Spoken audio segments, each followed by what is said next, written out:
إن الحمد لله نحمده ونستعينه ونستغفره ونعوذ بالله من شرور أنفسنا ومن سيئات أعمالنا من يهده الله فلا مضل له ومن يضلل فلا هادي له وأشهد أن لا إله إلا الله وحده لا شريك له وأشهد أن محمدا عبده ورسوله يا أيها الذين آمنوا اتقوا الله حق تقاته ولا تموتن إلا وأنتم مسلمون يا أيها الناس اتقوا ربكم الذي خلقكم من نفس واحدة وخلق منها زوجها وبث منهما رجالا كثيرا ونساء واتقوا الله الذي تساءلون به والأرحام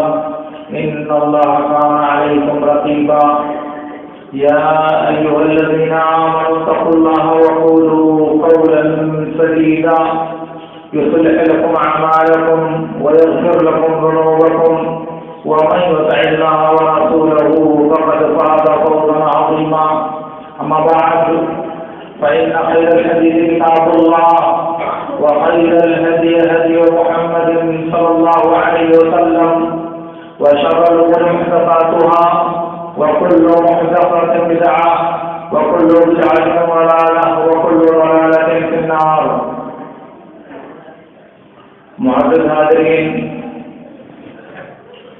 صحیح بخاری کی ایک حدیث میں ہے، جبیر بن حیہ ثقفی رحمۃ اللہ علیہ کہتے ہیں کہ عمر بن خطاب رضی اللہ تعالیٰ عنہ دنیا کے مختلف حصوں میں لشکر بھیجتے تھے اور مختلف اطراف میں مجاہدین کو روانہ کرتے تھے. انہی میں ایک آدمی پکڑا گیا جس کا نام ہرمزان تھا. وہ مسلمان ہو گیا، وہ مدینے میں رہنے لگا. عمر بن خطاب رضی اللہ تعالیٰ عنہ اس پر اعتماد کرنے لگے اور اس سے مشورہ کرنے لگے. شاید اس کی وجہ یہ ہے کہ وہ مجوسی آدمی جو پہلے مجوسی تھا فن حرب و ضرب اور لڑائی کی فنون سے مہارت رکھتا تھا، اس لیے عمر بن خطاب رضی اللہ تعالیٰ عنہ اس سے کبھی کبھی مشورہ لیتے تھے. ایک دن اس سے مشورہ کیا، کہا کہ بتاؤ ان جنگوں کے بارے میں تمہاری کیا رائے ہے؟ اس نے کہا کہ امیر المومنین، اس وقت اسلامی لشکر اور دنیا میں مسلمانوں کے دشمنوں کا جو لشکر ہے اس کی مثال ایک پرندے کی طرح سے ہے. ایک پرندہ جس کے دو پر ہیں، دو پیر ہیں اور ایک سر ہے. سر کسرا ہے اور ایک پر قیصر ہے اور دوسرا پر فارس ہے. اگر ایک پر کو توڑ دیا جائے تو پرندہ دو پیر، ایک سر اور ایک پر پہ کھڑا رہے گا اور زندہ رہے گا، اور اگر دونوں پروں کو توڑ دیا جائے تب بھی وہ دو پیر اور ایک سر کے ساتھ زندہ رہے گا. اس لیے اور اگر سر کو توڑ دیا جائے تو نہ پر رہے گا، نہ پیر رہے گا اور نہ سر رہے گا. اس لیے آپ مسلمانوں کو کسرا کی طرف بھیجیے اور مسلمانوں کو کسرا سے جہاد کرنے پر آمادہ کیجیے. وہ کہتے ہیں پھر اس کے بعد عمر بن خطاب رضی اللہ تعالیٰ عنہ نے نعمان بن مقرن رضی اللہ تعالیٰ عنہ کو ہمارا کمانڈر بنا کر کے ہمیں کسرا کی طرف بھیجا. ہم لوگ گئے. مجھے لگتا ہے یہ جنگ نہاوند کا واقعہ ہے جو مدائن کا داخلہ یا مدائن کا دروازہ ہے. کہا جب ہم لوگ وہاں پہنچے تو کسرا کا لشکر 40,000 کی تعداد میں ہمارے مقابل ہوا. اس کا جو کمانڈر تھا اس نے اپنے ترجمان سے کہلا بھیجا کہ تم میں سے کوئی ایک آدمی آئے جو مجھ سے گفتگو کرے۔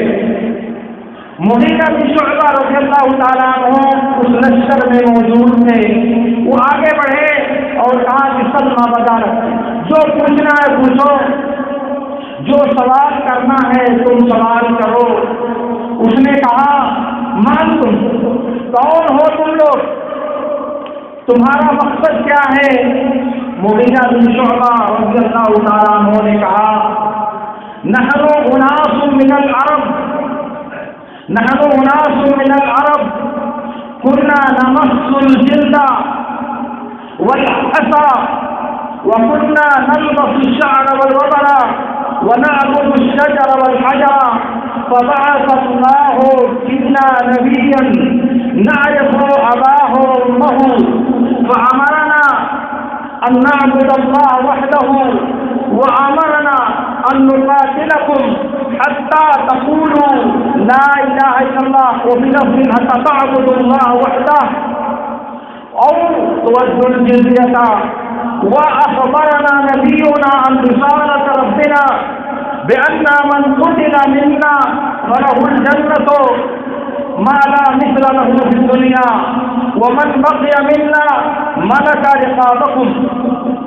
یہ پوری بات مغیرہ بن شعبہ رضی اللہ تعالیٰ عنہ نے اس کسریٰ کے کمانڈر کے سامنے رکھی۔ کہا ہم عرب کے چند لوگ ہیں، عرب کے چند انسان ہیں، ہم چمڑے کو چوستے تھے، کنکری چوستے تھے، بھوک کی وجہ سے ہمیں کھانا میسر نہیں ہوتا تھا، ہم خون اور روئی پہنا کرتے تھے، اون اور بال پہنا کرتے تھے، اور پتھر اور درخت کی پوجا کرتے تھے۔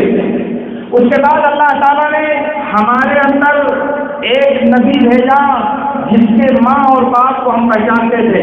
ذرا توجہ سے سنیے گا، مغیرہ بن شعبہ نے کہا کہ ایک نبی بھیجا جن کے ماں اور باپ کو ہم جانتے تھے، انہوں نے ہمیں حکم دیا کہ ہم اللہ کے علاوہ کسی کی عبادت نہ کریں، اور ہمیں حکم دیا کہ ہم تم لوگوں سے جنگ کریں، ہم تم لوگوں سے جہاد کریں، یہاں تک کہ تم صرف اور صرف اللہ رب العالمین کی عبادت کرو، یا پھر ٹیکس دو، جزیہ دو، ہمارا باج گزار اور ہمارا تابع فرمان بن کر زندگی گزارو۔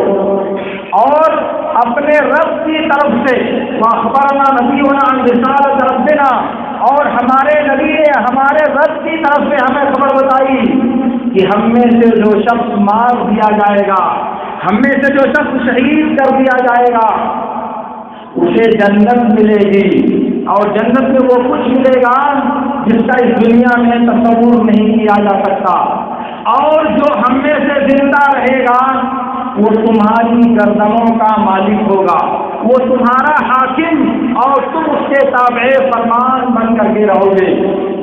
اس کے بعد حدیث میں اور جو کہا نعمان بن بشیر اور مغیرہ بن شعبہ کی گفتگو ہوئی، لیکن میں جو بات آپ کو بتانا چاہتا ہوں کہ اس مجوسی کمانڈر نے جب مسلمانوں کے بارے میں دریافت کیا تو مغیرہ بن شعبہ رضی اللہ تعالیٰ عنہ جیسے ماہر سیاست، عربوں میں جو انتہائی زیادہ ماہرین سیاست گزرے ہیں، ان میں ایک مغیرہ بن شعبہ رضی اللہ تعالیٰ عنہ بھی تھے۔ انتہائی زیرک، انتہائی دانا اور انتہائی زیادہ دور رس انسان تھے، حالات کا کشیدہ اور حالات سے آگاہی رکھنے والے انسان تھے۔ تو انہوں نے جو ترجمانی کیا ہے مسلمانوں سے اسلام لانے سے پہلے کی حالت کو، کہ ہم کس طرح سے زندگی گزارتے تھے، اور اس کے بعد اللہ رب العالمین نے ہمیں یہاں تک پہنچایا ہے۔ مغیرہ بن شعبہ رضی اللہ تعالیٰ عنہ صلح حدیبیہ میں جب عروہ بن مسعود ثقفی اللہ کے نبی صلی اللہ علیہ وسلم سے مقام حدیبیہ میں گفتگو کر رہا تھا کہ آپ کو حدیبیہ سے مدینہ واپس کر دیں اور مکہ میں آپ کو داخل نہ ہونے دیا جائے، کیونکہ قریش نے آپ کو مکہ میں داخل ہونے سے روک دیا تھا اور مقام حدیبیہ پر نبی صلی اللہ علیہ وسلم پڑاؤ ڈالے ہوئے تھے. کئی لوگ آئے، ان میں ایک عروہ بن مسعود ثقفی بھی آئے. عروہ بن مسعود ثقفی بنو ثقیف یعنی طائف والوں کا سردار تھا، اس وقت مسلمان نہیں ہوا تھا. وہ آ کر کے نبی صلی اللہ علیہ وسلم سے گفتگو کر رہا تھا. عروہ بن مسعود کی عمر اور نبی صلی اللہ علیہ وسلم کی عمر قریب قریب ہے، دونوں معاصر اور ہمسر ہیں عمر میں. اس لیے جب وہ گفتگو کر رہا تھا تو گفتگو کرتے کرتے ہاتھ بڑھا کر کے، جیسے دو آدمی آپس میں بات کرتے ہیں، ہاتھ کبھی کبھی آ کر کے اس کا نبی صلی اللہ علیہ وسلم کی داڑھی کو ٹچ کرتا تھا. وہ ہاتھ سے ہاتھ گفتگو کرتے کرتے نبی صلی اللہ علیہ وسلم کی داڑھی کو چھوتا تھا. مغیرہ بن شعبہ زیر پوش ہو کر کے اور چہرہ پورا خون پہن کر کے ڈھکے ہوئے اللہ کے نبی صلی اللہ علیہ وسلم کے پہرے دار بن کر ننگی تلوار لے کر وہاں کھڑے تھے. اور جیسے اس کا ہاتھ آپ کی ریش مبارک کو ٹچ کرتا تھا، تلوار سے اس کو ہٹا دیتے تھے کہ ہاتھ کو یہاں سے ہٹاؤ. اور 2-3 بار اس نے ہاتھ بڑھایا، 2-3 بار انہوں نے تلوار سے اس کا ہاتھ ہٹایا. کہا کہ یہ کون ہے؟ کہا کہ یہ تمہارا بھتیجا مغیرہ بن شعبہ ثقفی ہے. عروہ بن مسعود نے کہا غدار، تجھ کو ابھی شعور نہیں، تیرے فتنے سے ابھی ہم کو نجات نہیں ملی.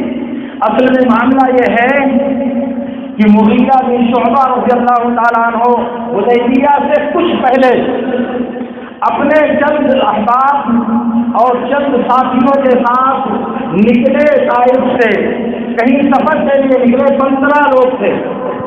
ایک جگہ ٹھہرے، پڑاؤ ڈالا، وہاں سب لوگوں نے شراب پیا، شراب پی کر کے بدمست ہوئے اور سو گئے.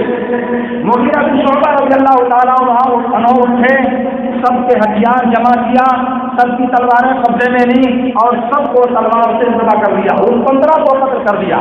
اس کے بعد ہتھیار اور ان سب کے سامان لے کر نبی صلی اللہ علیہ وسلم کے پاس حاضر ہوئے. اللہ کے نبی صلی اللہ علیہ وسلم نے پورا واقعہ سنایا. کہا رہی بات تمہارے اسلام لانے کی تو مجھے قبول ہے، اور رہی بات تمہارے مال کی تو مجھے اس مال کی کوئی ضرورت نہیں ہے جو دھوکے اور خیانت کے ذریعہ حاصل کیا گیا ہو. تو یہی واقعہ عروہ بن مسعود ثقفی نے کہا. اس وقت وہاں طائف میں جنگ برپا تھی، لیکن عروہ بن مسعود جو قبیلے کا سردار تھا اس نے اپنی دانشمندی سے معاملے کو حل کیا اور 15 آدمیوں کی دیت ان کا خون بہا اپنی طرف سے اس نے ادا کر دیا. اور اسی کو کہا کہ سردار تمہیں یاد ہے کہ تمہارا فتنہ ہم حل ہی نہیں کر سکے اور تو تلوار دکھاتا ہے میرے ہاتھ کو. اور اس کے بعد عروہ بن مسعود نے اللہ کے رسول صلی اللہ علیہ وسلم سے کہا کہ محمد آپ ان اوباشوں اور نوجوانوں کو لے کر کے قریش کی دشمنی بول لے رہے ہیں. قریش جو جہاں جیتا عرب کے مرکز نکاح اور پورے عرب کی سیادت جن کے قبضے میں ہے ان سے مقابلہ کرنے کے لیے ان اوباشوں اور ان نوجوانوں پر آپ بھروسہ کر رہے ہیں. یہ جب وقت پڑے گا اور یہ جب شدت کرنی پڑے گا تو یہ سب آپ کا ساتھ چھوڑ دیں گے، کوئی آپ کا ساتھ نہیں دے گا. ابو بکر صدیق رضی اللہ تعالیٰ عنہ نے جب یہ بات سنی تو کہا کہ عروہ انصر بإذن اللہ نحن ندعو رسول اللہ صلی اللہ علیہ وسلم. وہ راجا تو لاش کی شرمگاہ چاٹ لے، ہم اللہ کے رسول کو چھوڑ دیں گے. کہا یہ کون ہے؟ اللہ کے نبی صلی اللہ علیہ وسلم نے کہا کہ ابو بکر صدیق رضی اللہ تعالیٰ عنہ ہے. عروہ نے کہا کہ تمہارا میرے اوپر احسان ہے اور اس احسان کا میں نے بدلہ نہیں لیا ہے، ورنہ میں تم کو جواب دیتا، مگر تمہارا میرے اوپر احسان ہے اس لیے میں اس کا بدلہ نہیں دے سکتا. یہ گفتگو چل رہی تھی کہ اللہ کے نبی صلی اللہ علیہ وسلم نے وضو کے لیے پانی منگایا، وضو کے لیے برتن اور پانی طلب کیا. جب نبی صلی اللہ علیہ وسلم وضو کرنے لگے تو وضو کے آپ کے وضو کا پانی لینے کے لیے اصحاب نبی صلی اللہ علیہ وسلم سب دوڑ پڑے. پانی کوئی لے رہا ہے، کوئی بلغم لے رہا ہے، کوئی تھوک لے رہا ہے، سب لے کر کے اپنے چہروں پر مل رہے ہیں. اور عروہ بن مسعود بیٹھا ہوا مبہوت اور حیران یہ منظر دیکھ رہا ہے. ایسا لگ رہا ہے کہ صحابہ کرام آپس میں اس پانی کو حاصل کرنے کے لیے اور ایک دوسرے پر سب قتلے جانے کے لیے آپس میں لڑ پڑیں گے. عقیدت کا یہ منظر اس نے اپنی آنکھوں سے دیکھا اور اس کے بعد واپس ہو گیا۔ واپس جانے کے بعد اس نے قریش کے لوگوں سے کہا قریش کے لوگوں، میں کسریٰ کے دربار میں گیا ہوں، میں قیصر کے دربار میں گیا ہوں، میں نے نجاشی کے دربار میں حاضری دی ہے، مگر میں نے دنیا میں کسی بھی بادشاہ کے ماننے والوں کو اس بادشاہ سے ایسی محبت کرتے ہوئے نہیں دیکھا جو میں نے محمد الرسول اللہ صلی اللہ علیہ وسلم کے صحابہ کو نبی صلی اللہ علیہ وسلم سے محبت کرتے ہوئے دیکھا ہے۔ میں نے دیکھا کہ وہ وضو کرتا ہے تو اس کے وضو کا پانی زمین پر نہیں پڑنے پاتا، وہ تھوکتا ہے تو اس کا تھوک زمین پر نہیں پڑنے پاتا، وہ کھانستا ہے تو اس کا بلغم زمین پر نہیں پڑنے پاتا، کوئی نہ کوئی اپنے ہاتھ میں لے کر اپنے بدن پر مل لیتا ہے۔ اس لیے تم لوگ محمد کا راستہ چھوڑ دو۔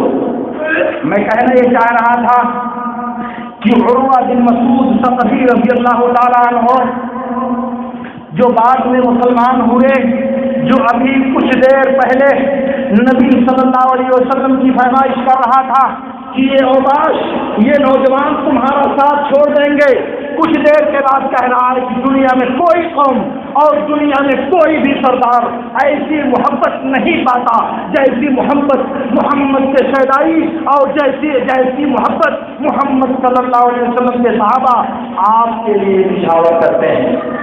یہ دین اتنی جانفشانیوں کے بعد شروع ہوا ہے، یہ دین اتنی قربانیوں اور اتنی جفاکشیوں کے بعد ہوتا ہوتا ہم تک پہنچا ہے۔ یہ جو بات میں آپ سے عرض کر رہا ہوں، یہ واقعات کچھ بخاری میں ہیں، کچھ مسلم میں ہیں اور کچھ بات دیگر صحیح کتابوں میں ہے، اور سب کا سب جتنا میں نے ذکر کیا ہے یہ سارے سچے اور درست واقعات ہیں۔ ان میں آپ سے صرف ایک بات عرض کرنا چاہتا ہوں میرے دوستوں، دین جو اللہ کے نبی صلی اللہ علیہ وسلم نے مکہ سے شروع کیا تھا اور مدینہ ہوتے ہوئے پوری دنیا میں جو دین پہنچا ہے، وہ دین بڑی آسانی سے ہم تک نہیں پہنچا ہے، وہ دین بڑی نرمی کے ساتھ اور بڑی آسائش کے ساتھ ہم تک نہیں پہنچا ہے۔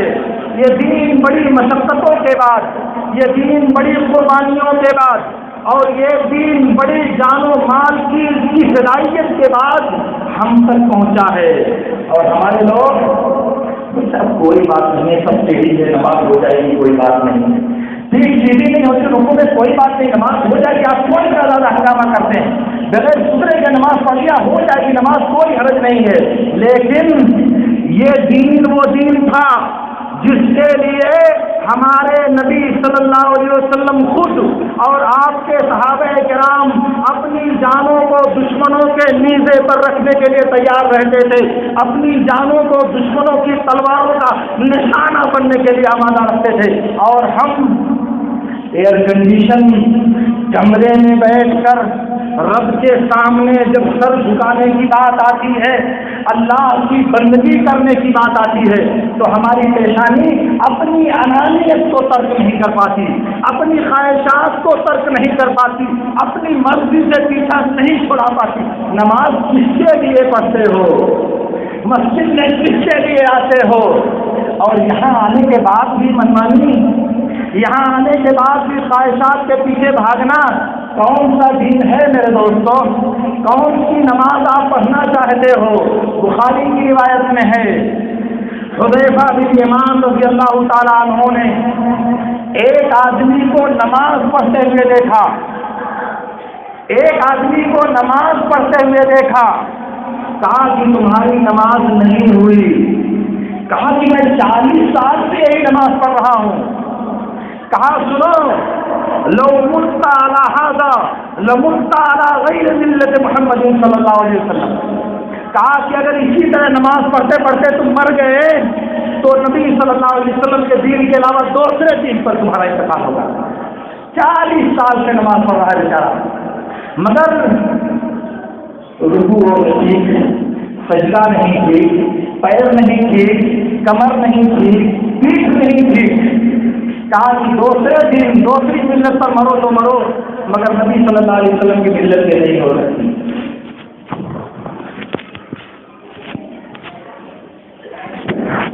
میرے دوستوں، میں آپ سے عرض کرنا چاہ رہا ہوں کہ دین جسے اللہ رب العالمین نے اپنے نبی کو دے کر دنیا کے انسانوں کو پہنچایا تھا، اس میں توحید کے بعد سب سے افضل جو عمل ہے وہ عمل نماز ہے۔ اس سے زیادہ توحید کے بعد نہ کوئی عمل واجب ہے اور نہ اس سے زیادہ کوئی عمل افضل ہے۔ سب سے بنیادی اور سب سے افضل عمل توحید کے بعد نماز ہے۔ اور نماز کے بارے میں ہمارے لوگ اہل حدیث حوالہ دیتے ہیں 30 سال کا، 25 سال کا، 40 سال کا۔ ابھی میں دیکھ رہا ہوں بعض لوگ نماز پڑھ رہے ہیں، ان کے پیٹھ حالت رکوع میں اونٹ کی طرح سے ایسے نماز پڑھتے ہیں۔ اللہ کے نبی صلی اللہ علیہ وسلم جب نماز پڑھتے تھے تو آپ کا سر، آپ کی پیٹھ اور آپ کا کولہا یہ سیدھائی پر ہوتے تھے کہ اگر پانی کا گلاس رکھ دیا جائے تو اس پر ٹھہرا رہے گا، ہلے گا نہیں، یہ پورا ایک لیول اور ایک لائن میں ہوتا تھا۔ اٹھایا بخاری اور دیکھیں اسے ابو حمید ساعدی اور عائشہ رضی اللہ تعالیٰ عنہا کی روایت، اور ہمارے لوگ اونٹ کی طرح کھڑے ہو کر کے نماز پڑھتے ہیں اور کہتے ہیں میں 40 سال سے پڑھ رہا ہوں، کیا میں نماز وہ نماز ہوگی؟ سنن نبی داؤد کی روایت میں ہے اللہ کے نبی صلی اللہ علیہ وسلم نے ایک آدمی کو نماز پڑھتے ہوئے دیکھا۔ یہ میرے باپ کی باتیں نہیں ہیں، یہ میرے اپنے گھر اور میری مرضی کی بات نہیں ہے، میرے نبی صلی اللہ علیہ وسلم کا دین، آپ کی لائی ہوئی شریعت اور آپ کا بیان کیا ہوا دین ہے، سنو کان کھول کر۔ نبی صلی اللہ علیہ وسلم نے ایک آدمی کو نماز پڑھتے ہوئے دیکھا۔ حدیث کا لفظ ہے لا یتم رکوعا ولا سجودا، رکوع اور سجدہ ٹھیک نہیں کر رہا تھا، مکمل نہیں کر رہا تھا۔ تو نبی صلی اللہ علیہ وسلم نے کہا اگر یہ اسی طرح مر گیا، اسی طرح نماز پڑھتے ہوئے اگر اس کا انتقال ہو گیا تو میرے دین کے علاوہ دوسرے دین پر اس کا انتقال ہوگا، میری ملت کے علاوہ دوسری ملت پر اس کا انتقال ہوگا۔ نماز تو پڑھ رہا تھا، جماعت میں حاضری تو دے رہا تھا، لیکن کیسی نماز پڑھ رہا تھا؟ کیسی نماز پڑھ رہا تھا؟ کیا یہ نماز وہی تھی جو نبی صلی اللہ علیہ وسلم لے کر کے آئے تھے؟ کیا یہ نماز وہی تھی جسے نبی صلی اللہ علیہ وسلم نے سکھایا تھا؟ اصل میں باتیں بہت دردناک ہیں میرے دوستوں، دل بہت آزردہ ہوتا ہے آپ کی غفلت اور آپ کی بے حسی کو دیکھ کر کے۔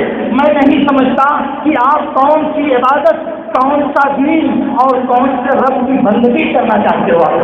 ابھی یہ نماز تو نبی کے ذریعے ہم تک پہنچی ہے، نبی نے کہا سلو کمایا وسلی، میری نماز کی طرح نماز پڑھو۔ اگر ہم محمدی نماز پڑھیں تب اللہ تعالیٰ ہماری نماز قبول کرے گا نا، اور ہم اپنی مرضی کے مطابق نماز پڑھیں تو اللہ رب العالمین اس نماز کو بھی قبول کرے گا؟ نہیں میرے دوستوں، نماز نبوی نماز چاہیے، نماز کا طریقہ نبی کا طریقہ چاہیے، نماز کی کیفیت نبی کے نماز کی کیفیت چاہیے۔ اسے تلاشو، اس کی جستجو کرو، اسے معلوم کرنے کی کوشش کرو تاکہ ہمارا عمل ضائع نہ اور برباد نہ جائے۔ اللہ رب العالمین سے میری دعا ہے کہ اللہ رب العالمین ہمیں ان باتوں کو سمجھنے اور جن میں سے بہترین باتوں پر عمل کرنے کی توفیق عطا فرمائے۔ وآخر دعوانا ان الحمد للہ رب العالمین۔ اقول لكم ما تسمعون واستغفر الله لي ولكم۔